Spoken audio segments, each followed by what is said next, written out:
All right, that's going to do it for music. Let's start talking about our top 5 TV shows of 2024. But first off, let's highlight some of our co-host picks for top favorite TV shows of the year here. Let me bring up their lists here. A lot of people submitted these lists to me for TV. Not everyone. I think Julie basically said, "I just watched Bob's Burgers." That was her. She said for TV. She's like, "Bob's Burgers. This is all I watch. Sorry, not sorry." So there you go. That's Julie's favorite show of. Can you watch Angelina's Tacos? Angelina's Tacos. What the hell is that? Never mind, bro. Just leave it like that. I told you, I got one for everybody this time around, bro. Don't worry. Like, this man watches entirely too much television, everybody. There you go. It's not even a TV show, bro. That's just me talking out my ass. Oh, I'm bro. aware. I'm just saying, on top of you talking out your ass. I love you. It was Bob, not Brad, by the way. Yeah. Bob. Anyways, Angelina's Tacos. Okay. So that's Julie's TV shows that she watched this year, okay? Bob's Burgers. Maybe Angelina's Tacos too. All right, let's look at Rob's list here. Oh man. Sorry, bro. You know I'm gonna have to pull up a graphic for that now. I gotta find some like tacos or something that I put up for this video. And not those type of tacos. Sorry. So Rob his top 5 for TV shows. Here we go. Coming in at number 5. Hold on, he sent me a revised list too. Let me just make sure that. Okay, yeah, no, that was for movies. Okay. I actually had to remind Rob about a movie that I'd heard him talk about during the year when he sent me the list. He's like, shit, I forgot about that. And then he revised his list. Top 5 TV shows, though, for Rob. Coming in at number 5, Blue Bloods. This guy loves Blue Bloods. Hey, loves it. Blue Bloods. Is that Donnie Wahlberg cop show or whatever? Yeah, you know what? Honestly, people like this show. I've heard people talk about this show before. It has an audience. It's been going on for a while now. Donnie Wahlberg. Yeah, that's what I mean. He's a Wahlberg, bro. I just heard Step by Step today in one of the TV shows. Don't even go there, bro. So coming in at number 5 for Rob, Blue Balls. Put some blue balls up on the screen now, yeah. Blue balls. Oh my god. Oh, these shows always go off the rails the longer we go on. We record these for hours. It's already actually midnight. It's like days before Christmas. So yeah, Blue Bloods. Number 4, SVU Toronto. Oh, hey now. I seen the commercials for that one. Yeah, I've seen the filming around. You know what I mean? Yeah. There's a cop car parked on my street. Yeah. All right, so these are in line with usually what I know from Rob here. These top 3 here. Coming in at number 3, which I'm actually surprised that it's not lower. Tulsa King. That's isn't that the what's his name? It's just Stallone show. Yeah, I've heard good thing about that. Yeah, good things about that.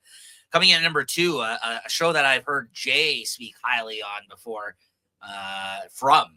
Coming in number 2 for Rob's favorite shows, From, which MGM production. This is what I got to check out. What is this, 3 seasons, this show? Yeah, I've heard nothing but good things about this show. But it's weird because I don't feel like I've heard about this show up to this season. Now everyone's talking about it. Did it just get interesting this season or something? Like, I don't know. No, you know what? It's just From. Dude, yeah. This year, I don't think I've heard anybody talk about this show as much as I've heard them talk about this show this year. I'm telling you right now, because I'm telling you right now, and I'll bring it up. It's in your list somewhere. It is. Okay. And then coming in at number 1, if you know Rob, makes perfect sense, Yellowstone. Yes, he watches that religiously. I have never started Yellowstone, bro. I've heard good things about it. I've heard nothing but good things for it. Yeah. Right? I mean, it's probably those ones that I got to sit down and watch or put it in as a filler show when I got nothing else to watch. But, bro, try to tell me that I got nothing else to watch is like trying to tell a fucking a fish not to swim. There you go. Nice analogy. I tried, bro. I came up with something. That was quick. Good. I didn't think you were going to come up with anything. So. All right. So then Lewis. This is Lewis's top 5. Let's see here. Oh my God. Are there Spanish? No. You know, the kids shows. Wait, let's see what's there. Let's coming in at number 5 is the new Dragon Ball cartoon, Dragon Ball Daima, which has been on Netflix. The first kid one. Which we were supposed to do a show about. We were supposed to be talking about the first 2 episodes that had come out. That is yet to happen, but stay tuned. Maybe in the new year we'll get together and talk about some Dragon Ball. Coming in at number 4, House of the Dragon, which is season 2 that came out this year, right? House of the Dragon coming in at number 4. So coming in at number 3. Did you forget about that show somehow, or is that why you're giving me that No, look? because I didn't even. Okay. It's not falling in anywhere. Okay. Well, you watch a lot of TV, so coming in at number 3, Mr. McMahon, which is the Mr. McMahon documentary that's on Netflix this year that came out. Mhm. Coming in at number 2, a show that I'm still shocked. I don't think you actually watch this still. The Bear. Do you still know what, bro? I watch a lot of stuff, bro. I know, but this should be on your list. I'm telling you, this should be on your list. You know what's my guilty pleasure this year is fucking. I got one for you quickly. Is just Letterkenny, bro. When I fall off, that's what I need to go back and watch. The Bear is great, though. You should be watching this show. But they're 40-minute episodes, bro. Why is that a bad thing? Because if I watch a lot of shows, I watch. Some of them are longer. No, I know, but a lot of shows I watch half an hour. Are an hour. Okay, like that 40 minutes to an hour range. What's the problem? The problem is I watch 1 or 2 a night. If I watch a third, it's usually a filler show. So that would have to come in as a filler show for me, because otherwise I'll be up all night. Yeah. You don't think I'm going home to watch TV after this, bro? I'm gonna leave here at 2:00. I start work at fucking 6 a.m. It's already midnight. Maybe not be discussing this on the episode. I'm just saying, guys. Okay, The Bear season 3, and then number 1, Conan O'Brien Must Go, which is I think he's doing a show where he's going around and doing stuff this past year. I heard him promoting it on his podcast, which I actually feel such a family. That's like such a family. He loves Conan O'Brien. Yeah, well, I don't know. That's like, I don't know. His podcast is good too. I actually didn't mention that earlier with my comedy podcast. So here, let me repeat theirs again, because I actually failed to repeat Rob's here as well too. So Rob, once again, his top 5 was, let me just get this straight here. Number 5, Blue Bloods. Number 4, SVU Toronto. Number 3, Tulsa Kings. Number 2, From, and number 1, Yellowstone. That's Rob's favorite top 5 TV shows for the year. And let's take a look at Lewis's one more time here, just to recap. Lewis's is coming in at number 5, Dragon Ball Daima. Number 4, House of the Dragon, which was season 2 this year. Number 3, Mr. McMahon, the documentary on Netflix. Number 2, The Bear season 3, and coming in at number 1, Conan O'Brien Must Go for Lewis's top 5 TV shows for this year. And Leslie did not submit me anything, and maybe I should read what she wrote here. Not one season was better than last year, so I'm omitting this answer as well from her from her picks this year. So there you go, guys. Apparently, nothing she watched this year outdid last year's seasons of her shows. So we have more than enough with Jay over here, though. So don't worry, guys. Okay, so let me get started on this one, Jay. I'll get us started here because I know you got a lot to say here. So let me get mine out of the way. Because I got to get mine out of the way. Yeah. Let me get mine out of the way here. My honorable mentions, anyways. We'll talk about those first. And Jay has like a whole rundown of what he's doing with his picks, guys. So I'll let him explain it to you. So, okay. So honorable mentions. Again, I guess this will be like my. Here's the thing. I want to preface this by saying, did not watch a lot of TV this year. There's a lot of television shows I've yet to watch that JT has recommended to me time and time again. He is our resident major TV watcher and hopefully reviewer when we get into the new year and Jay starts his TV coverage show. Stay tuned for that, guys. We are your first stop for pop culture talk. And JT is the man to talk about TV, honestly. He knows and watches it all. Almost all, not the Bear apparently, but he watches everything else. I feel like he's watched this year. Okay, so here, this didn't make my top 10, but I kind of got to throw this out there. Disappointing season of The Boys has made my top 5. I feel like the last couple of years that this has come out was season 4 this year. Yeah. In my opinion, this was not their best season. No. I didn't like this season all too much. I don't know if it made your list anywhere, but yeah. Not a great season this season for The Boys. And I love that show. I think it's made my list every single year that we've done this show. It's even Gen V, I feel like, made your or my list last time it came out. I think yours for sure. And then I literally didn't even put them on this whole list that you see. I never watched that many shows. Not a great season. No. I wish I watched this one that won all these awards this year. I know I'm going to like it, but it's one of those things I was trying to save for myself. Didn't get around to watching it. That's Shogun. Apparently, it's My amazing. dad said it's fucking And amazing. He keeps asking me if I watched it. I And I love said, feudal Japan, like period stuff. "It's Like like- you like, but you also gotta like to read too, because it's a oh, I lot love of it. reading, I love right? samurai. I'm telling you, I will love that show. Yeah, I just for me- didn't get around to watch. That's my biggest Boys is my biggest disappointment, and Shogun was my biggest disappointment. I didn't watch it this They didn't year. watch, Yeah, yeah. I didn't talk about it here because I guarantee that would have made my list probably. They've been saying good things about it, right? So Yeah. So okay, coming in at number 10 for me, I'm gonna try to number these because my honorable mentions are like my 6 to 10 rankings. I didn't love this season, but I have to give a shout out to this show because she's such a good. She acted so well in this show. She even won an award for it at the Emmys. That's Jodie Foster in True Detective season 4, Night Country. I didn't care for the season all too much. They tried to connect it to like the first True Detective season. It's up in Alaska. It's a weird mystery. I don't know if everything kind of came together in the end. For me, the mystery that happened along the way throughout the show kept me interested enough, though. But Jodie Foster is so fucking good in this show. She won an Emmy for it this year. Like, I'm so happy about that because when I watched that bit of the Emmys this year, I seen her in that category, and I'm like, that makes sense to me because I said to Christine, even when we were watching that show, I was just like, she is so good as this character in this show. I just wish I liked the season more. So, but I had to put it in my honorable mentions because I loved her performance in this show. She was really great, and obviously other people did too because she won an Emmy. So, then I'm gonna put The Gentleman. Great show. I love the movie, love the show. I love Guy Ritchie. He did the first couple of episodes. I think he directed them, and he obviously wrote this character and plotted this show because or produced this show because it's a comedy, right? Is it listed as a comedy? Well, there you go. But it's a comedy and action. There's crime, there's intrigue, of course, and stuff like that. But yeah, there is an ongoing conversation of TV versus movies happening within the chat right now between Max and JT. Of course, Max being our host, one of the hosts over at Late Night at the Movies, right? So, yeah. And speaking of good comedies that came out this year, the next on my honorable mention, I forgot about this one, guys, but I had to go back and check out my list of shows that came out this year. Ted season 1, great stuff. Honestly, that show killed me. That came out this year, I believe, right? Ted season 1, yeah. Or am I wrong?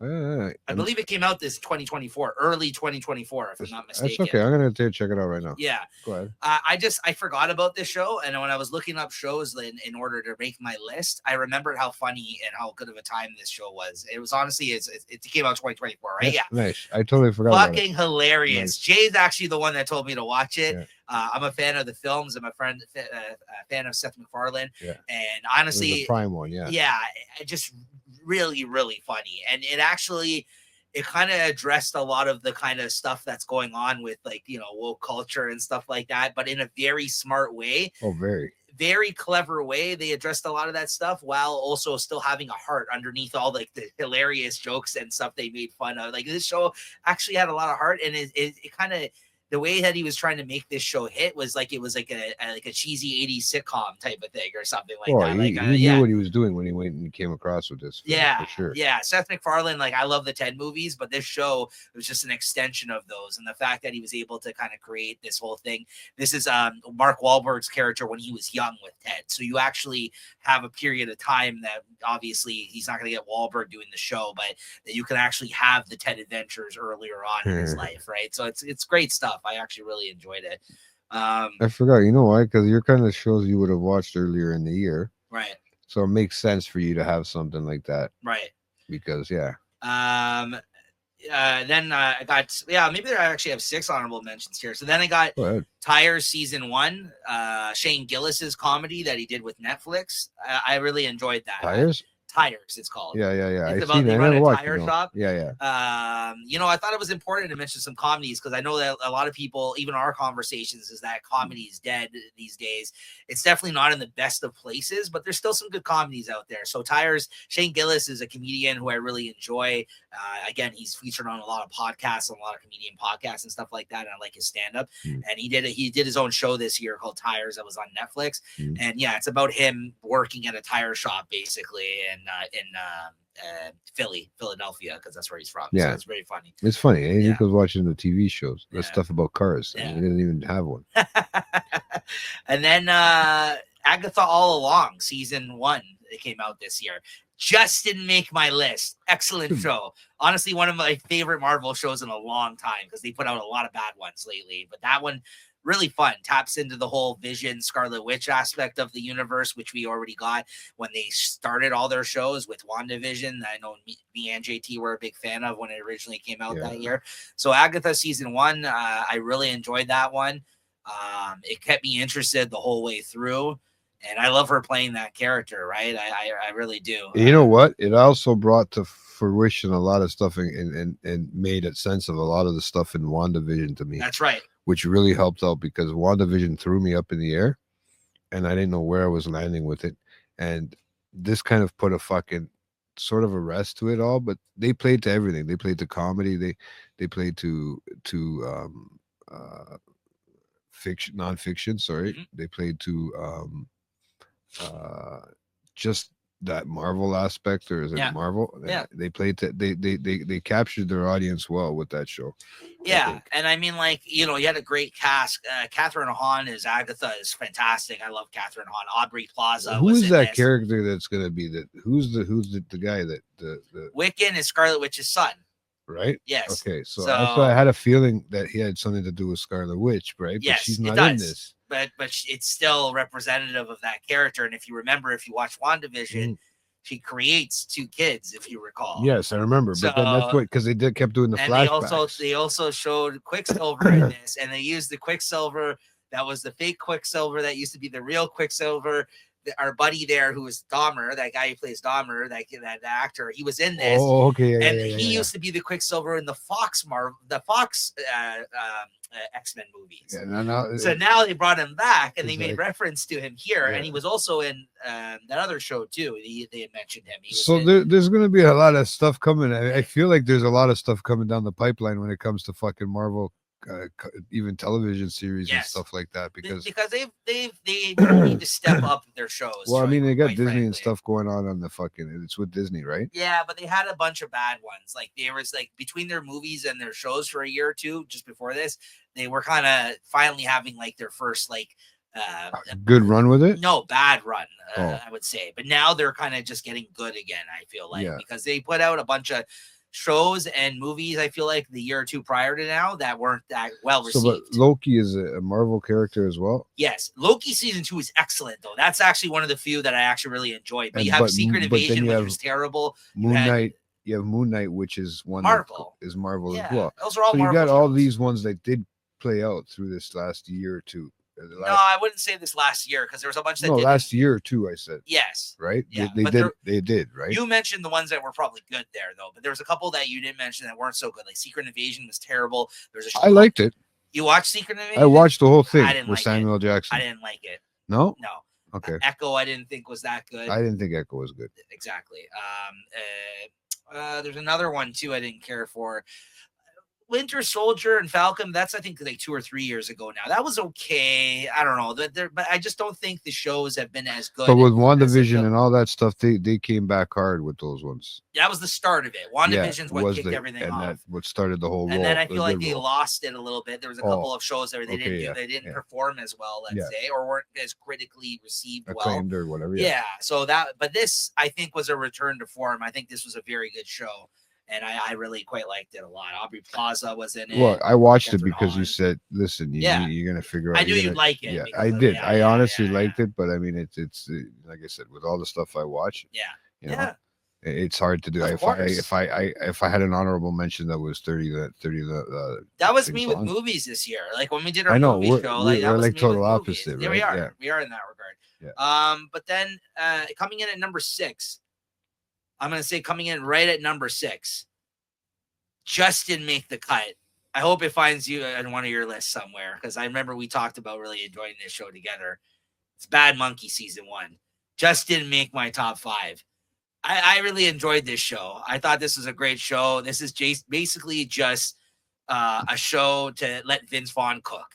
Like when they let him cook and he has his sarcastic wit out there and he's throwing out lines, so many lines, sometimes you miss them amongst all the shit that's going on in that show. And they had an interesting mystery going on as for the plot throughout the whole thing and how the characters all kind of came together. And it's from the producer that I'm really liking all of his shows right now. He's the same producer that did Shrinking. He's the same guy that did Ted Lasso. Well, not Mex, the Spanish guy that's in there in Oh that yeah, show. he's great. He's in a few shows this Yeah, year. yeah, yeah. He's in a He's lot of been really things. picking up now. Bill Lawrence, yeah. So any show that Bill Lawrence has been working on lately, apparently I'm a huge fan of because I loved Shrinking. I loved this Those are all show. Apple shows, eh? Yeah, but they're all produced by him because he's the Yes. guy who did the Ted Lasso show. Yes. Okay, But that would have been an Apple show too. it at is one- an Apple. It is. That was Apple's first huge hit. Yeah. Was Ted Lasso, Yeah. one of their first Yeah. few. And in the new year, I can't wait. Speaking of Apple, Severance season 2 is finally coming out in January, I believe. I heard. Thank God. Yeah, bro. I've been it's dying. taking 2 years. I didn't taking even. 2 years. Christopher Walken's not going to be walking in this one, is he? Probably not. I don't know. I don't like to say that, No, but I mean, he's not going to be walking. It's not going to be walking. No dancing anymore. I always wait for a dance scene with him, right? Yeah. But yeah, that's my number 6. Bad Monkey was a funny show, but it also had some good drama in it. But for me, the highlight was just seeing Vince Vaughn being Vince Vaughn. Like they clearly wrote this with him in mind. Like no one else, I think, could play the character he played. This character, this is him. Like if you're used to his comedy and you like Vince Vaughn, you'll like this show. Yeah, that's all I'll have to say about that one. Because otherwise, I think it's something you need to watch to experience. Like I don't want to ruin the plot of the show because it's kind of intricate and like it kind of goes in many different directions once you get started. But at the end of the day, like it's basically a cop who's not a great cop, let's say, in some regards. But listen, he's like a detective of sorts, and he gets himself involved in a case that he can't let go of, and he basically him and a bunch of other people intersects through their lives through from a number of different kind of scenarios that basically lead up to everybody meeting and kind of crossing paths essentially. And then there is a monkey in it as well. There is a monkey, okay, guys? So it's not just called Bad Monkey for no reason. So yeah, Vince Vaughn at the top of his game, guys. All right, those are my honorable mentions for shows. Jay, go ahead. Oh, I have a lot of honorable mentions, but I want to give you a few honorable mentions quickly off the top. So I was gonna give I gave my number 5 honorable mention to True Detectives. Okay. Same as me. Yeah, yeah. Okay. Yeah, it did fall in there as my number 5 for an honorable mention. Great. I did like the Jodie Foster. I love the True Crimes series, and I hope they keep coming out with it. I don't know what they're gonna do next, if they will. It's something that you don't really hear about and whatever until that that part kicks in. That's right. There's also a lot of TV shows this year that only came out for one season, and that was it, and they got canceled. Yeah. Right. A lot of filler stuff this year, and I noticed, right, and good shows that came out of that. But yeah, so number 4, you guys are gonna think I'm corny because this is just the way I am. But my Superman and Lois, bro, I will never. Oh, you love that show. I know you do. Yeah. You know what? They played it out great this year. They make you realize like it's actually getting, whether you like to believe it or not, it's getting more and more towards the comics of the aspect of it, of the comic aspect of it now. Yeah. With the real life scenarios and the family, and you know what I mean. So it's becoming more realistic, and it's playing out for a good rollout to the new Superman movies. I think. I don't think it's gonna be in that same, like, I mean, no, it's separate. It's separate. Yes, it is very separate, and I don't know if this is the last season of this one. It might have been, but yeah, that fell in my honorable mentions for number 4. For Those About to Die was number 3 for me. I've heard good things about this with Anthony Hopkins and fuck, what's his name from where is it? It's okay, I'm gonna type it in right now. For Those About to Die, but he what's his name? Anthony Hopkins, and the guy that played in Game of Thrones, man. Which one? There's a lot of people from Game of Thrones. The one that takes away what's his face's penis. I know that's a fucking weird one for me to come at you at, but Tyrion's. Oh, my boy, the guy who plays Tyrion's in it. No, not the guy who plays Tyrion. The one who turned him into Reek. Oh, he's in it. My boy, what the fuck is it, man? He's on Prime too, so yeah. I apologize. I'll bring it up. Yeah, but his name's Iwan Rheon. Yeah. Yeah, and he plays Tenax in Those About to Die. Yeah, Tenax. That's who he's playing, right? Yeah. That one was that whole series, that whole rollout of that show was great. They played it at a good time.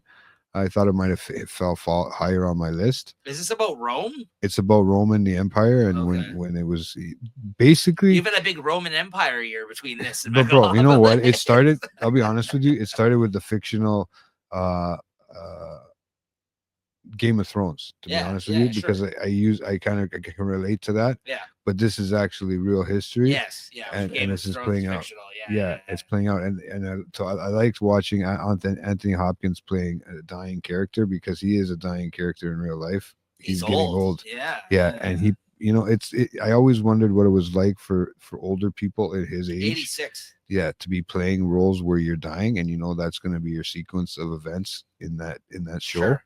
Right. So I've always liked that, and he played a great role for But that these are the part. type of roles that you get when you're But you later in also have the life, small right? folk, Right. and you also have the middle class, Also, and you have the it's fucking very much kings and like Game of queens. Thrones in that sense. Yeah, yeah. So It's it's got your high hierarchy Yeah, thing, yeah, right? yeah. So it's based on those times, and I think you would like it too. It's a quick watch on Amazon Prime if you want to go and check that out. Okay. That was my number 3 throwaway, uh, not throwaway, but honorable For mention, sure.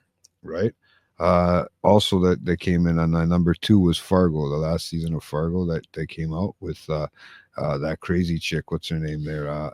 Oh man, Yeah, you know what? I messed up. I actually forgot about Fargo. I'm not gonna lie to you. I'll be honest with you. Yeah, I forgot about it until I talked to the old man you today. you told me at the start of when we got together today about that, and I was like, yeah, you know what? I would also have put in Fargo in my honorable mentions then season 4 because John Hamm was really good in it, and so was that the woman. Yeah, you're right. Is it season 4 or 5? I think it's 5. Yeah, sorry. Yeah. Juna Temple. Yeah, she's great. She's a fucking amazing. Great. She's great. But Jennifer Jason Leigh plays a great character too in this. Well, no, but Juno Temple's had a good couple of years, and Lamar Morris, who is from New Girl, he won an Emmy for his role in this. The Black Cop. Yeah, he won an Emmy. And you know who's on fire for this year, John bro? Hamm, Is John Hamm, bro? Yeah. I'm sorry, bro. This fucking outlaw character that he fucking loves playing. He's crazy. He can play this fucking country western fucking character in this show where he's badass and he's actually scary. He's not no skip the dishes John Hamm where he's fucking in the backseat with the kids and but he is a fucking. I didn't realize that Nico and me had this conversation just prior to this about Mad Men that I've never seen it, guys, and you guys can make fun of me all you want. It's his best role. But Nico says it's his best role. I have to go back and watch it because of that reason, because you love him and you'll love him in the show. I like that. And then I believe it or not, I picked Twisted Metal for my number 1 honorary. You liked that. I really enjoyed that. That was the video game based one, right? Yeah, I know there was a few video game based ones like the Fall Guy, Fallout. Yeah, was another video game. I always mixed the two up. Fall Guy was a huge show when it came out. No, Fall Guy was the movie. And remember, I didn't even say Last of Us too, right? Because The Last of Us was another one that came out this year. Yeah. Right. That could have been. No, it came out last year. You sure it was this last year? Okay, so then I wasn't too worried about that because I was trying to think. I was no, I mean maybe it ended this year. I think it ended this year. But it came out last year. It did start. It did start last year. Yeah, because I remember that was on lists last year when we did the show. Yeah, because I tried to do it differently. I have stuff that would probably make my number 1, but the series hasn't finished yet for this year, so that's gonna be like one of my. I'm gonna throw you guys. JT always comes out of this category with trying to like sneak in as many television shows as. Dude, you don't even know. Yeah. So you don't even see. I'm throwing like 10 of them out there. If you listen to this conversation really closely, you'll get a lot of shows. Let him know that you want an ongoing show from him during the year for TV, so we don't get this at the end of the year. Honestly, though, like I do want to preface this by saying though, like I said, listen to JT. He puts a lot of time into watching these television shows. That's why I've heard. Honestly, he knows he can give you all kinds of recommendations when it comes to TV if you talk to him about it. Honestly, I always know how to watch it for free. That's right. But Twisted Metal though, that was your number. You're coming in at number 1. Yeah. Okay. You know what? I had Will Arnett in there, which I needed to have. Which I needed to see. Did that he play voice. The clown? He played the clown's voice, right? That was great. That whole fucking shooting sequence in the mall, bro. I mean, I didn't see it. Yeah. You know what? You would have liked. I think you would have liked it. You liked. I don't know if you've played the game. Yeah. Oh yeah. Yeah. So you've played the game. You're gonna like the way this kind of rolls out. It rolls out really into the game. I remember I seen that they had a truck downtown and they were promoting it, and I stopped by and I grabbed something from them that they were giving out. Like, that's the food truck with the fucking clown, bro. Yeah, and they were giving out some food or something. I can't remember what it was that they gave out, but they made me take a picture with it because they everybody was you gotta find that fucking I have picture. to look it up. Yeah. It's pretty cool. Good to drop in right now. Boom, Nico beside the fucking follow beside the Twisted Metal truck. Yeah, exactly. Oh my god, that'd be hilarious. But yeah, I do want to preface my list by saying also I only pick shows. Well, actually, no, that's not true. I basically tried to pick shows that have ended already this year as well, because there's a lot of things that haven't ended yet, so they can really drop the ball still at the end of the year on their first year or in the new year on some of their episodes. So a lot of my picks, I always try to do shows that have come out and I completed and watched this year. Jay, when he starts going into his top 5, he had so many. He's going to be giving you a list of his top 5 movies that did end this year, as well as ones that he feel has the potential to have been in his top 5 if they had. So that's what Jay is going to set you up with here in a moment when we go back over to him. But if that's all your honorable mentions, Jay, I'll start with number 5. Yeah, that's all here. my honorable mentions. Honestly, number 5, I'm pretty surprised about, but this is one of those shows that I couldn't stop watching. I killed the season in like a day or two, or 2 days, I think. And the only reason I feel like I didn't kill it in one day is by the time I started watching, it was late, and I don't pull a JT and watch it everything through the night. I waited to the next evening to finish the rest of the season.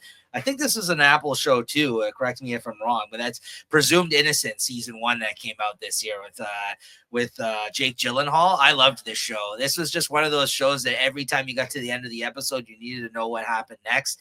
This is, of course, they've done a movie of Presumed Innocent in the past. There's an actual film of it. Yeah. But Gyllenhaal was fantastic in this show. Like Gyllenhaal, it's been a while. I feel like I've seen him in something I've really enjoyed him in.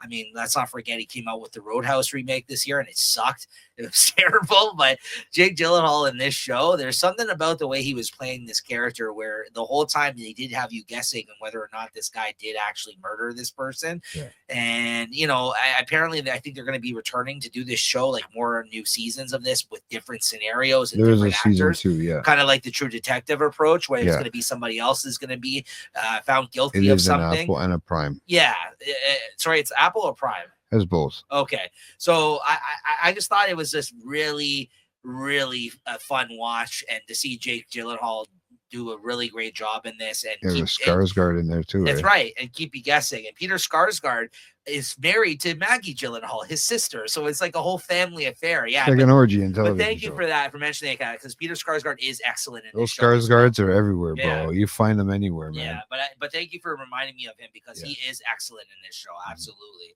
So yeah, it's just a really, really fun and quick watch, honestly. Like I'm telling you, once you start watching this one, you get sucked in. It's you need to know what happens next in this one. So for that, I'm going to give it my number 5 on my list this year. That's your number 5 on your list? Yeah. Oh wow. Okay. Nice. My number 5 for my real number 5s. This is my real number 5. This one actually made my this million dollar fight. Fight night, the $1 million. Yeah. Right? Your boy. Don Cheadle. My boy Kevin Hart, Don Cheadle, fucking Samuel L. Jackson. Hey, my boy Terrence Howard. That's right. That's your real boy. That's my real boy. All right. Me and him are the same. Tajira Henson, she was good in this one too. She played the wife of Kevin Hart there. It was great. I thought personally for myself, it was all I needed to see. It kind of plays loosely based on that fight back in the 70s with the historic comeback from Muhammad Ali. So it's predominantly based on that night and the illegal gambling that goes on, and that kind of stuff that plays out, and it plays into a great scenario where one person is getting robbed, another person is getting robbed, and it all becomes a spiral, and you're all got Samuel L. Jackson in the heart of things going, let's see who's really, and Kevin Hart just playing his heart out. He played, somewhat of that comedian that he's used to, but this is not what he was going for, I don't think, for this show. So I think it played more out of a really dramatic role. It was very dramatic thriller with this one. So I think that at the end of the day, he did a great job. and that one you can see on Prime. You can probably see that on I guess your any other sort of streaming services. I guess Fubu, it says. I don't know what Fubu is. It's a premium subscription, but yeah, honestly, check that one out. I give that one as my number 5 for out of a lot of shows I've watched this year. That fell on my number 5 this year. How about for your other list of unfinished stuff that you thought wouldn't possibly have running at your top 5? Did you want to mention anything? Yeah, I'm gonna say Brilliant Minds. That's with that Quentin, Zachary Quinto. Oh, okay, yeah. Right, that one Spock. There, Spock. Yeah.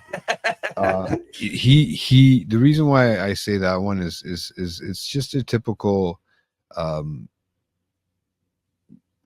drama in a sense of a hospital style movie where they're working in a hospital, but this one specifically zones in on neurology and the brain. Okay. And this year, that's been something that's been touching me a lot, with that whole aspect of how the brain works and what it's capable of doing and not doing. So that one really gravitated to me. I haven't finished watching the season yet.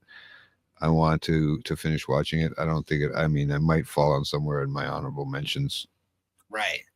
Upcoming, right? But as Jay mentioned, because he tried to come at me with I'm going to name 2 in every one of my top 5. It's just nonsense. So I'm allowing him to say it in this sense. These are ones that would have given in his top 5 a run for its money, in the sense that these are uncompleted shows or ones he hasn't finished with yet. But these are ones worth mentioning. That one would have gave my 5, but that one would have gave my Friday night a top 5. That would have a run for that spot. Yeah. Okay. Only because they're 2 different shows. Really, the Friday night's got the more of the credited actors in it, but I feel like this one doesn't need that many credible actors. Mm-hmm. The problem is this one caters to everything, as opposed to the 1970s fight where that's more based on historical kind of information that they've gotten, as opposed to where this is based on real science, just in that sense. So I think they can both be considered a run for each other's money in my brain. I don't know. My brain works differently, bro. So Brilliant Minds is what it's called? It's called Brilliant Minds. All right. Yeah. So consider that still part of his honorable mentions. Some people might not like it, might not. Some people might not like it. Some people might, but it's not for everybody. Coming in at my number 4, I got The Bear season 3, which I know Lewis, who I just mentioned, also mentioned it in his top 5 for this year as well. This is a fantastic show. I think the second season let down a lot of people because it was a follow-up to the first season. The second season was probably the weakest of the season so far.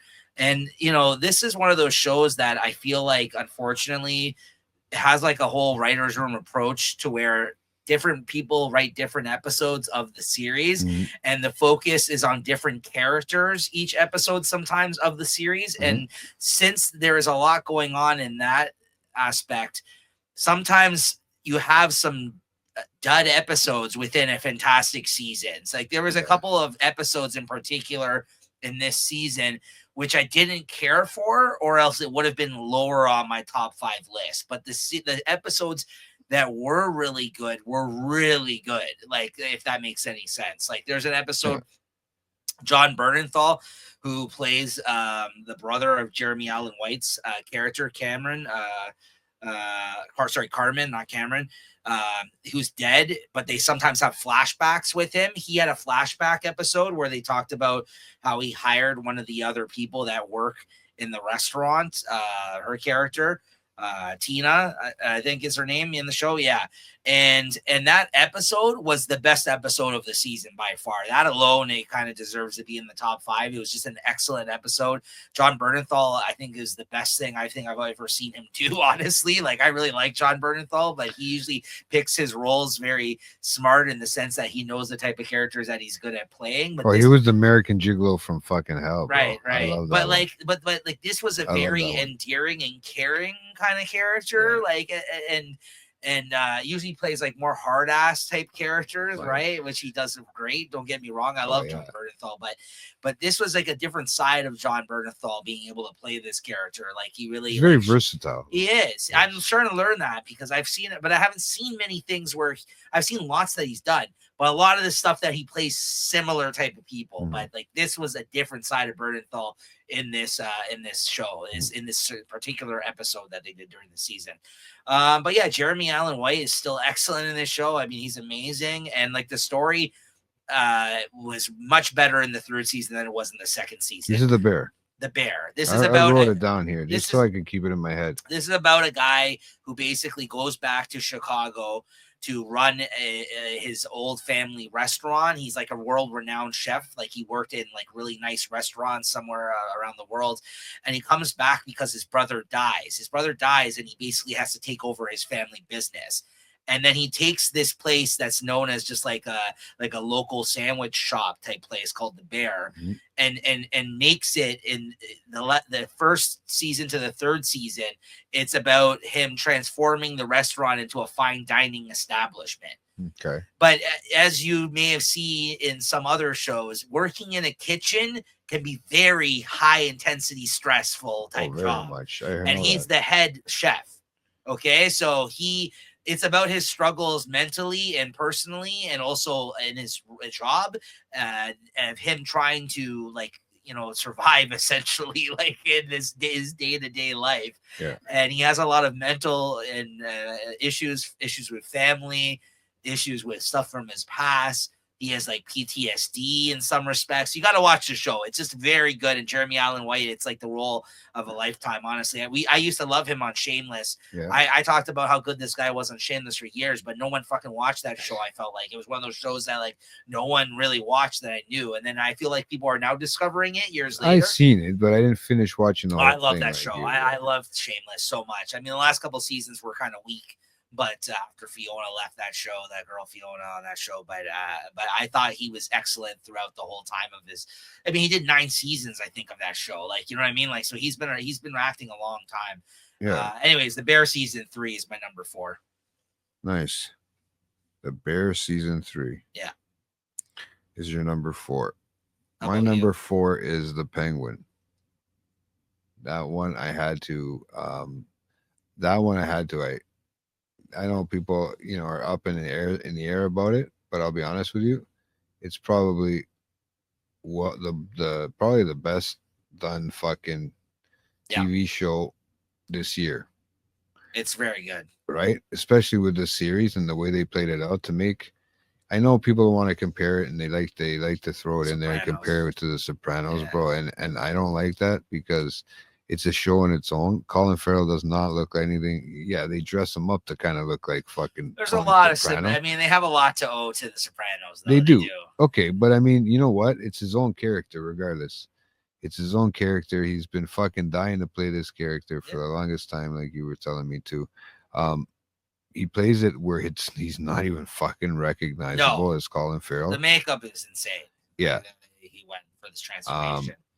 And just to see the growth of the Penguin character itself, in this sense, and this is supposed to be, I think, if I'm not mistaken, the part where he's going to be playing in the new Batman too, as well, right? Because he was in the first, as well as Kristen Milotti, who's excellent in this show. Oh, Sophie, right? Yeah, Sophia Falcone. Yeah, who's honestly, I feel like as much as Colin Farrell did a great job in the show and that was talked about, I think she is the standout of the conversations for most people. Is how good she was in this show. She's the breakthrough star on this show. Well, she's been around, but this is like I think her best performance yet, honestly. Is that kid? What's his name in something else that I see? I haven't seen him. I feel like in anything else. He's really good in this too. Yeah. Renzi Felice. Yeah. Victor. Yeah. And that's Theo Ross. We see him in Sons of Anarchy. We've seen him. He's in quite a few shows. Juice from Sons of Anarchy. He's been in a lot. He was just in Carry On. Yeah, that's what he was. He was like a fucking nerd in the computer. He shows up all over the place. He was in one of the Planet of the Apes movies. Yeah, but he's not the biker anymore. He's like the computer nerd all the time. Yeah, he's like bit parts. In this one, he's a psychologist, and also it's been hinted that he's a scarecrow. Yeah, that's what happened in this show. It was. There's I don't know if you've seen this post. I don't know if I sent it to you. There's a shot of this show in the background where you see the scarecrow mask in his office. So Oh, they're hinting so that he's he going to might be be the this Scarecrow, the but new Scarecrow. the Scarecrow is a psychologist that is in Arkham Asylum, so it makes sense. They just didn't hint at that throughout the show whatsoever. But apparently, somebody His after the name is Dr. Julian Rush in the after show in the I know, Penguin. but maybe it's a new Scarecrow. Like that's not Scarecrow's name, No, right? So okay, like, but he is this doctor. Like yeah, he is a that's what I doctor. mean. Like, yeah, So I mean, I guess that's this could be him. could be the hint by Could be throwing a hint. Dr. Julian in there. Could be the hint that this is him. No, Yeah, Scarecrow's name's Crane. It's something Crane, I think. I forget his name, but it's not. isn't he? Like you said, psychologist of some He sort. is. The He is. Scarecrow, Yeah, the Scarecrow. He was the doctor. which would be a doctor. Yes. So this is the character. But maybe that could be why they're naming Jonathan him Crane, I think, is his in name. this character. They're putting him as Doctor, whatever. But just they're throwing the doctor in as a hint. Scarecrow was a doctor too, though the original Scare. Like That's what I mean. They're throwing Yeah. this part maybe in as a Yeah. what do you call those things where they Easter egg. Easter egg, right? But that was the mask in the background. That was the Easter egg. Also, but I mean, which no if one you caught read the it until title, after the show ended. but if you read the credits for the name of the character, maybe you don't. That's Yeah, something else. we'll It's see. an Easter egg, right? We'll see. I just thought of that right now. Yeah, we'll see. But that'd be interesting, right? And he's skinny enough to be a scarecrow, right? Yeah, we'll see though. He also drugged somebody in this, right? Yeah, that's just The Scarecrow. way it works, right? Yeah. So- So okay, no, yeah, but Penguin there, you know what? The similarities, yes, were there to if you're gonna play an underboss in a world like Gotham, Yeah. you're gonna have a Tony Soprano type aspect Yeah. to it. You're gonna have any sort of mobster style aspect towards it, whether it be Tony Soprano or not. But that's just the biggest character you can relate to this right now. If you take Tony Soprano out of and that James Gandolfini out of that whole equation, Yeah. you're still gonna think of mobster style regardless. Yeah. Okay, so it doesn't matter if you say Sopranos or not. It's just that's the way they were playing out this role. This was still a good show regardless of that. Yeah, and I like to see where it goes from here, because Penguin only gets crazier and better as we know. Yeah, because he truly only becomes like the underboss kind of lead. Like he has to work hard for what he gets, bro. He is a minor worker in the show. He's a worker bee. Yeah, but this is his rising in this show. Like and like you said, the character arc. He is a despicable fucking human being in this show, and the character arc of this character from the start to the finish. Oh man, it is such a crazy ending to this season. Honestly, like it's tragic. That's all I'll say. It's truly. I mean, it's one of those things where I feel like you could have saw this coming a mile away, but the fact that it still happened and he still took it there, I was shocked, Jay. Like at the end of the season, what happened here, the development of this character throughout. So for sure. All right, so that's your number 4. Yeah, that's my number 4. Any other honorable mention along with it? I have one that I haven't seen that hasn't finished, right? And then I would throw it probably with the same sort of area in that same sort of area probably. I've been watching another one brought to me by MGM, which is a new studio. They've started off new with television this year. I think as we're opposed, they didn't really have it before. As now that Apple's come out with their own Metro fucking Golden streaming, Mayer, they've been around forever. They have been around forever. But that's movies. That's the movies, right? Like I mean, I remember as a kid just watching the Lion come through. If not, then they get the fucking pony or that's whatever. Right. Yeah, TriStar. TriStar. Yeah. Right? But it's called Earth Abides, and it's just a change. It's a change in the world. Like this guy wakes up after getting bit by a spider. Sorry, by he's looking for rocks. He's all looking for rocks. It's something simple, right? And like an archaeologist in that sense, or like he has this thing with rocks, right? Yeah. He gets bit by a fucking snake. He has to fight through. He's by himself. He loses his phone in the crack of a fucking thing. He can't call. He finally makes it back to his room, suffers through the venom and all that shit after sucking it out. Wakes up and everybody's in the fucking world is dead, bro. What? Okay, and then there's nothing. There's nothing going on except he fucking finds one lady, trying to start a sort of a life.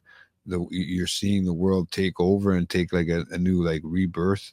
In a sense where stuff is so slowly growing onto buildings, shit's falling apart, and they learn it to survive. What's this called? It's called Earth Abides. Okay. And it's very interesting. It keeps you at the edge of your seat every episode because you don't know what's going on, because there is some people that did survive we don't even know what took them. Right. Right. So Okay. So this Everybody just started? yeah, he walks in, he has to clean up, he has to dig burials, bro. People are fucking rotting in their houses. You know what I Right. mean? Like, What streaming is this on? this is on MGM, so I Oh, this is don't the know. new one. You said that. Yeah, Sorry. so it was on. There's a few shows that come off of MGM Yeah. now, but Paramount is pumping out a lot more shows now too. yeah, Paramount as well, right? but MGM, I don't know, came out of nowhere So with do they have their own streaming service then? I don't know. I don't know if they do. If they're not with Crave, if they're not Right. with where you have to buy a Yeah, it's going to be on some other streaming service. I would assume. I feel like it's on Prime, to be honest with you. Okay. But I could because that could be the production company. That doesn't necessarily mean that that's a streaming service. Right? Right. And if I was to tell you it was the actual streaming service, I'd be lying, right? Okay. But I can tell you right now. I mean, really, at the end of the day, you take a look. You look it up. I'm just gonna you let me know in a second. Yeah. I'm just gonna go ahead and say my number 3. My number 3 is what you just said, the Penguin season 1. Yeah, it's on my list too, bro. I was just waiting for you to kind of say your piece on it. Like I said, I don't have too much to add. I kind of just added a little bit onto it. Jay, when Jay was talking about it, like I said, Kristen Milioti, she was the breakout star for me for this. But Colin Farrell as the Penguin is amazing too, and so is that kid Victor. Honestly, the guy Renzi Felice, he was great in it too. From start to finish, it just kept me super interested in it. I think it's a good representation of Gotham. It's probably the best Batman show I've ever seen because I didn't care for Gotham all that much. I didn't care about that Pennyworth show. I didn't even bother watching that one. So like outside of movies and even actually Peacemaker is pretty awesome too. Actually, Peacemaker might be my favorite. I don't know. Honestly, their shows outside of their films have been really good so far. So let's hope James Gunn continues with this new direction for DC cinematic universe type stuff and does a good job because their television has been good because you got Matt Reeves, the guy who was involved with the Planet of the Apes movies that went on to do the first Batman movie that was involved with this Penguin show. So you got good people behind this. And if you have good actors and you got good directors and stuff behind the show, this is the level of quality stuff you get. Just like James Gunn, who was involved with Peacemaker after he did Suicide Squad. I really love that some of these directors that are doing these films for DC are then going off and are actually still involved with the TV shows for breakout characters like they did with Peacemaker out of Suicide Squad and with the Penguin outside of the Batman film. This is a good idea to do it this way. And apparently they're in talks with doing a Mike Flanagan who's one of the best horror directors that's around right now. He's been talking about doing a Clayface show. James Gunn was talking about it, or they were teasing it recently. He might do a solo Clayface show, which if you have a horror director doing his take on that character in a show, I think it's going to be excellent. So like, I'm really excited for the future for DC stuff, honestly. Like for a long time, Marvel has just been killing them, and I'm ready for some good DC properties. DC's coming. They're coming. They're not messing around anymore. I don't think they've been second place for a little while now. No, MGM doesn't tell you what upcoming thing it is. I just okay, but that's my number 3. So go ahead. What's your number 3? My number 3 is I took The Gentleman. Oh wow! It made my honorable mentions that you put in your top 5. Wow, it's funny because I don't think I've ever heard you talk about the show. Man, when it came out, I watched them all right away, man. Oh, because it's a Netflix one, right? So that was quick, bang. Yeah. You know, you forgot. That's what I totally forgot about the film. I remember that. Yeah. I totally forgot about it because I love it with the whole fucking weed industry and how they had it built. All the houses, all the old houses in England were like places that they used to just sell it and keep it. You know, it just played out well with the characters that were in it too. Where am I going with this? Where's my characters in this one? Just from the Theo James to Vinnie Jones, all of these guys in it. You got Daniel Ains, you got Kayla. Theo James has had a really good year too. I've seen him popping up in other things as well. He was pretty good in this show. Honestly. He was. And you know what? It was a good comedy. It was a sitcom, but like you said, it had a little bit of everything. It wasn't the actual movie. It wasn't like the movie in the sense of I don't know, in the sense of the central focus of the film wasn't what this show was. It definitely took on a new direction with this show. Like it was definitely like it had the whole house thing and the weed stuff was there, but everything else was different. Yeah. It wasn't it wasn't just about one person like No, the movie it was like the whole family. Yeah. He was involved in this one, so it was really great. I recommend anybody to check it out. That was my number three. Yeah, and like I said, it was good to have a good laugh while you're also entertaining a drama, right? It was really at the end of the day a drama. That's how they classify it, regardless if it's got comedy in it. Most of the time, they just you get that drama, you know, or you drama, and then you might get comedy thrown in there with shows, but you don't get the comedy like you do you like just that in the title anymore. You can't. I just don't think you can on television anymore. No, they don't want to combine just one element. There's too much aspect of watching. And a lot of these shows, they're all out to like prove something. They have to be telling some sort of like making a point of some sort. That's what I don't love about. No, I think they just have to mesh with everything else because they just got to be. You can't sell anything just on its own merits anymore. You have to have another hook to it, right? Yeah, to get people interested. Yeah. No, I hear you. Because so instead of comedies, we're getting dramedies a lot of the time instead of just straight up raunchy comedies. Oh yeah, right? Or even the romance comedies and even you can get even thriller comedies. You can get everything. You get suspense comedies. You can get all that stuff. Comedies. Everything, bro. Everything. You can make depression a fucking comedy, really, if you want. Sure. Right. Honorable mention there again alongside your top five. I will say Shrinking because it's a comedy as well, but it's a depressing comedy. Speaking of the depressing stuff, it's a depressing comedy, but you know what? It hasn't finished for me. There's only one season. There's only one episode left, and it's got you hanging right there too. At that last episode, it's gonna be a tear. I'm wondering if it's gonna be a tearjerker or not. So I'm gonna take what you're saying right now and say my number two, and it is Shrinking. This is the one show I made an exception for of one episode to go because this show is just very. It gets me every time, man. This show, it's very moving. It's a range of emotions. This show, it's one of me and Christine's favorite shows to watch together. Yeah. She absolutely loves it. And so do I. I'm just honestly though, the breakout of this show is Harrison fucking Ford, bro. Yeah. This guy, and to watch the character that he has to play too is sad. With Alzheimer's, it is sad. And like I watched a clip of him the other day. I saw on Instagram, and he was talking about throughout my career, all the movies, he's like, Star Wars and like Indiana Jones. Like everybody comes up to me when they see me, they want a picture, they want this, they want that. The fans of this show, he's like, it's so weird. They just come up and they're like, "Oh, I just love you on that show." He's like, and then they just walk off. He's a gentle old Graham. He's the gentle old grandfather in a sense. He's saying it's because of the type of people that this is connecting with this show. Like they don't want anything from him. And he's like taken aback. He's like, "No picture. You don't want this." He's like, they just want to tell him how much they mean to him, like on that show, and how like this show. It's kind of scary connecting with people on another level because like I really, he's up there in age.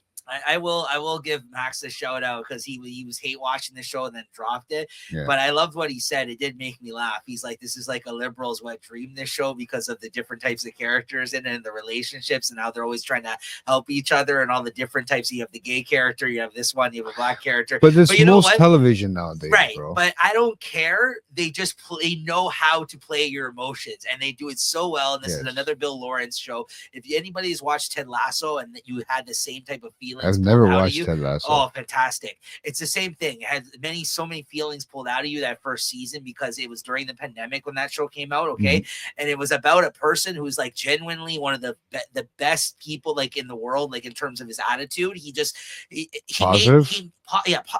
such an optimistic character in a world where we don't have that. And that's the thing I like about this show. It makes me feel as much as the emotions. It's like Mine Eagle, man. No, but it's just it's a nice show. Like it's nice. It's nice to get like this. Like as much as these people are working through their problems, the support group of characters these guys have in their lives, it's amazing. Like I honestly, like it's just such a nice, endearing show. Yeah, it really is. And Jason Segel, I'm super happy for him for his success with this show because him and his schlong too. Jason Segel is what's that? Him and his schlong. He brings it up in every fucking show he does. Like even with Oh, the he's not afraid to be nude, is what you're. no, yeah, Yeah, he yeah, just yeah. straight up comes out Bro. with it. And then there was a reunion of him with Colby Smulders from How I Met Your Mother, in one of the more recent episodes.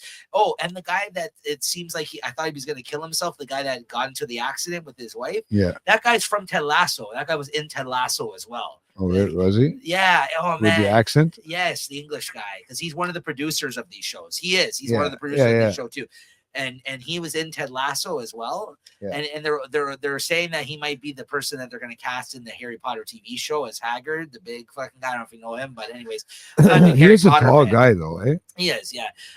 Anyways, great show. Yes, Honestly, all it's around like emotions. every time it comes out right on Wednesday, we watch it right away. Like when we get home from work, like it's one of those shows that really, like me and Christine both really watch, like watching together. It's hard to watch to see because remember we grew up watching Harrison Ford ducking underneath fucking balls rolling over him and stuff Right. like that. Now he's playing that old man with the shaking hand. He's so good though in this show, and he's hilarious as fuck. But they're just one-liners. His dry wit, He just dry knows comedy, how to deliver. bro. He knows how to deliver the lines. Yeah. So no, I don't mind you having it. I know. And he's insulting about the comedy. You stuck to the rule of keeping it to unfinished shows, so I'll give you that. But it would have made my top 5 regardless. I'm like, this show is so freaking good. With one episode to go, I had to. Shrinking season 2.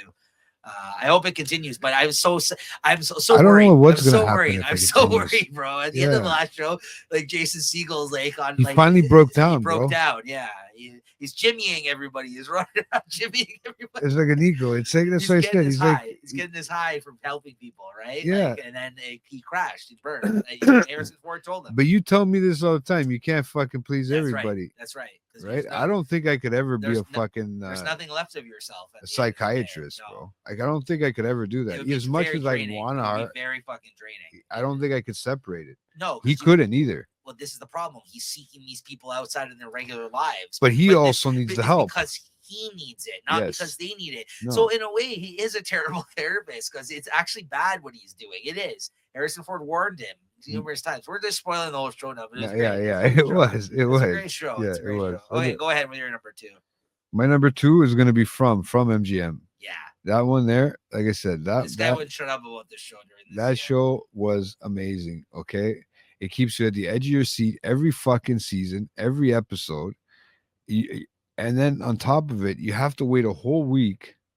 This is what I like about TV shows, though, is that especially ones that have slow rollouts, it allows me to watch more, which also doesn't help me because it doesn't allow me to absorb as much as I want to absorb. Yeah, because you're always on to the next thing. Yes. My brain just works like that. It's like, you know what? Okay, give me something else, man. You gave me a little bit, don't tease me. Give me some more, right? But at the end of the day, this one here, I still don't know what's going on. It's 3 seasons into it. It's a horror movie, a horror show, sorry. It's on Paramount. Yeah, my boy Harold Perrineau is in it from Oz. Apple TV. It's got everything, you can see it anywhere. He's in a wheelchair in Oz, remember? Yeah. Going all the way back to Oz. Fuck, he was man. In the Matrix. He's been in lots of things. He's good. Harold, man. Yeah. He's the man, but he's the sheriff kind of thing in this. He took up that role. But you got Hannah Sharmy, what's her name? Catalin Senda. Oh, there's all kinds of them. Catalina Sandino, or yeah, there's all kinds of them. People you don't even know. I mean, I don't know. You might know some of them more than me. Chloe Van Lancourt, David Abbey. I don't know. Scott McCord. I like seeing people that have never seen another shit before, too, because that makes for a more interesting show. Because sometimes the actors, new actors need to come out, right? And this one, you're getting a lot of different people. Robert Joy, which is this older character in this. Elizabeth Saunders. You might have heard about her from some things, but honestly, keeps you it's the suspense all the way through. They like to call it a horror. I haven't seen the horror aspect of it. I wouldn't consider it a horror movie, a horror show. I mean, maybe television show. Yeah, I guess you would see that because it's a little bit more softer when it comes to television. The way but the basic synopsis of it is the series is set in a nightmarish town in the United States that traps those who enter. The unwilling residents strive to stay alive with Mhm. plague by terrifying nocturnal creatures from their sondering forest. So you get a bunch of dead people walking around at night. Sounds like a Stephen King plot. It kind of, there's a lot of stuff that I feel like is based on Stephen Right. King style It's stuff, possible, right? I mean, he's very right? influential, obviously. Yeah. Yeah. So and then they're trying to find their way out of it. They're literally trying to find a way to get home, but every time they come in, they see this fucking tree on the ground. Once you see this tree on the ground, you try to circle back and you go back through the town, and it's just like a loop, Okay. right? So, and it keeps you keeps you at the edge of your seat right to the last fucking second of the show, and then it stops it. And then this is the type of thing that is like where I call Rob and say, "What the fuck, bro? Like, really?" At the end of the day, he watches it. He waits to watch it with the wife, Yeah, so it's I in his can't talk list. He about had it. it on Yeah, his list too. I think at the same spot as you did. I yeah, think it was number 2 or 3 or something like yeah. that. And Yeah. I can't talk to him about it until he Right. watches it, which fucking pisses me Uh, off because he won't watch it. yeah. He won't sneak one in Yeah. before the wife, Yeah. and then pretend like I told him, just pretend like you're excited afterwards, Yeah. like just he won't do it. He's too honest. I said, "You're such a little bitch," but All right. Bring it back now. yeah, Okay. All yeah. right. Anything So else? You're another honorable fucking mention. I'll give another one for my honorable mention, which is Landmen. And like I said, that one is the Billy Bob Thornton, John Hamm, Right. fucking everybody and their grandmothers in this one. This is a big oil company, typhoon industry, and this just shows you how much the oil makes the world go round. Yeah. Everybody from the drug I'm looking dealers forward to watching to the this. government need it, regardless. So there's always things that they're put in place. And then you got the one guy, Billy Bob, that has to run the show undercover because the guys with the money stay up here. Mhm. They don't let themselves get involved like the Texaco companies and all those fucking places. Right. They have that middleman there. Sure. Literally the series starts off with Billy Bob's fucking head in a bag, bro. Okay, I gotta watch In this. in a fucking I think my Billy Bob Phil now that Goliath is done. well, yeah, Yeah. that's been done for a while. But I know. I'm just saying. like I haven't the seen him in what a are those while. bags? Those potato bags or sacks, right? Yeah. He's literally got that Burlap over his sack. head. Yeah, and they're Yeah. fucking punching him. And he's taking shots, but he's cocky as fuck. Of course. He's dealing with drug dealers, and he's just cocky as fuck, Yeah. right?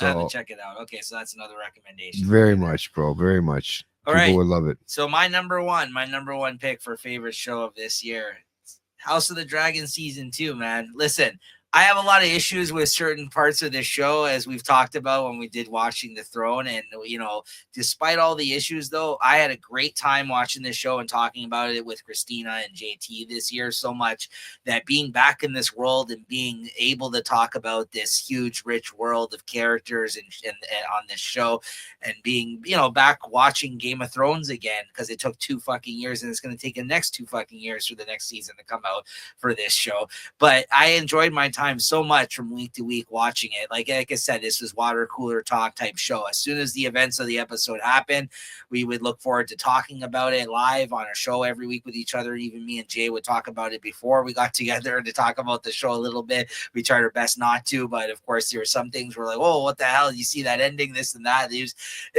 was such Game of Thrones was such a big show for me, an important show that, again, being involved and being back in that world again with the dragons and, the characters, Rhaenyra and Alicent Hightower and Daemon Targaryen, of course. As much as this show is one of those shows that I hate certain aspects of the story of it as well. There's certain choices that they make that I hate on. There's gripes and things that we talk about, that one thing or another that we don't love, but that's all part of the fact that we love the show so much, and being able to kind of talk about it and experience it with these guys while Watching the Throne, our Game of Thrones kind of review type show that we did this year live week to week as the episodes came out, and experiencing them in real time and being able to talk about it. That was a super hell of a lot of fun. So I had to give it my number one because I had the most fun watching that show this year out of anything that I watched because of that. So I had to give it my number one there this year. Didn't even make my list, bro, this year. Sad. No, it's not. Clearly that whole experience meant nothing to you. Oh, dude, it's made my I'm just upset that there's too many. It ended this year. like in this season. And then Like we're waiting another 2 years. then we're waiting another 2 years for No, it. So I know. I'm a And little even the way it disappointed. ended, we didn't love. No. Here's the thing: if I had to rate the show on the basis of like how good the show was, it wouldn't be my number one. It may not even make my top five, but because of how much, again, I love Game of Thrones. I love being back in that world, and again, experiencing it on the level that we did. It was my most talked about show. I spent the most time thinking about and talking about and watching this year because of the show that we did. Yeah, so I had to give it the number one. But was it perfect? Not by any means. I think there was many things wrong with this season. It wasn't as good as the first season. I mean, there's certain episodes that were. That's the thing. There's great episodes in this, but some of them sucked, and then the ending sucked. The ending was terrible. We didn't like the ending, right? And then it leaves you sitting for 2 years waiting. What the fuck's going on? But I hate shows like that. Yeah, but we're getting spinoffs now. We're getting all kinds of spinoffs. Well, we keep saying we're getting spinoffs, but we haven't. I'm still yet to see one. No, this comes out in 2025. It's confirmed. In June, we'll be back on Watching the Throne talking about the new one. There's another spin-off show. But we don't even know what it's called yet. Yes, we do. We already talked about it on the show. Do we? Yeah. That's how quick my memory goes. I watched so many fucking TV shows, bro. That's why I didn't even put it on the list. That's okay. But anyways, that just goes to show you how many things that you watch that you enjoy, right? That's the problem, right? Like, so go ahead with your number one. My number one, bro, and I'm surprised you never found this anywhere and decided to watch it. It's a Peacock show called The Teacup. It's called Teacup. Seriously, it's called Teacup. It's based off of a novel, the novel Stinger by Robert R. McCammon. Okay. So I didn't know there was even a novel to this, but it's an American horror television series, right?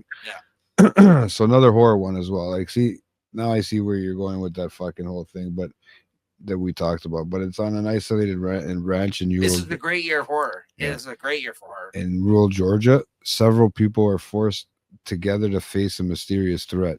Now, I still don't know what this fucking threat is about. It premiered at the first season premiered at the Fantastic Feast Festival, which is something that takes place in Texas, in Houston. Yeah, Terrifier was there this year too. The Terrifier, right? Yeah. So it's like September. It's basically like the American Toronto Film Festival, but for horror. Yeah. Yes, it's a big deal. So and it premiered on Peacock on October 10th with eight half-hour episodes, right? So nothing crazy, nothing too hard to watch, right? Some cool characters that you might not get to see ever and understand. But I'm hoping that they come out with a new season. I haven't read anything yet about it, but this was another one that mind fucks you. I like shows that mind fuck you because I like to have to overthink things and try to figure stuff out. But literally, it's an imaginary line that they can't fucking pass. There's a line there that somebody comes out with a fucking mask and sprays a fucking line, and these guys are stuck. And if you cross that line, that's it. You're dead. Game over. I don't know what the basis of this is. I don't know the book. I have never looked into it. I tried to see if I can find it on Spotify's audiobook stuff. So just to kind of give it a listen maybe and see, because I've also thought about these audiobooks too as well, right? But fucking amazing show for the quick time it was. The series is from Ian McCullough. I have no idea who that is. That's another great. I got to start learning some of these producers and stuff and some of these directors, because if I'm going to start doing this television show, and there's so much television out there, there's got to be guys that do this stuff for a living. You got to have guys that you like, yeah. Like I just said, with the Bill Lawrence produced shows, I've noticed I've liked Ted Lasso, Bad Monkey, Shrinking. Like I like this. You're a big director person, right? So I know you know these directors. Yeah, but with shows, television show, it's a lot of producers, like showrunner type people that actually shop shows around that get attached to shows. It doesn't necessarily mean that they're the ones directing the episodes or writing them. Right, but they're involved with the show. They, you know what I mean? So like it's one of those things. I always find that there's a lot more aspects that have to be covered when it comes to television shows. Right, because you got a writing team as well as not just one person trying to write so the show itself is great. I don't know how to explain it to the best of my knowledge, in the sense of of that it just keeps you at the edge of your seat. I like shows like that. Some people hate shows like that.